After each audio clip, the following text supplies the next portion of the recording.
की बदलापूर येथील घटना काही दिवसापूर्वी झाली।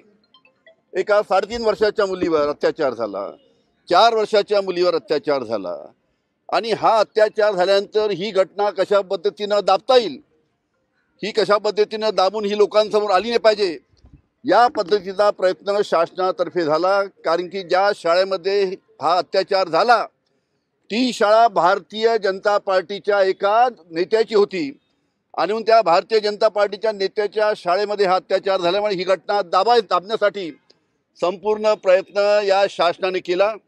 पण 4 दिवसानंतर ही जेव्हा घटना उघडकीस आली आणि त्या पीडित मुलीचे आई वडील त्यांच्या परिवारातील सर्व लोक जेव्हा पोलीस स्टेशनमध्ये गुन्हा नोंद करण्यासाठी गेले तर त्या ठिकाणी त्या मुलीच्या आई आणि वडिलांना 13 तास त्या ठिकाणी थांबून ठेवण्यात आलं, त्यांचा गुन्हा नोंद करण्यात आला नाही।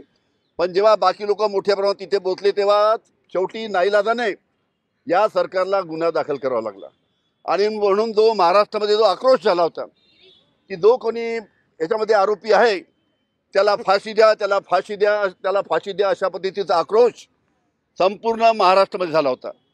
पण आपल्याला माहितीसाठी सांगतो की आजचा जो कायदा आहे, सध्याचा जो कायदा आहे, त्या कायद्यामध्ये अशी घटना झाल्यानंतर जो आरोपी आहे त्याला फाशी देण्याचं प्रावधान नाही आहे। फाशी देण्याचा त्याच्यामध्ये कशा पद्धतीने त्याला आजच्या कायद्यानुसार देऊ शकत नाही।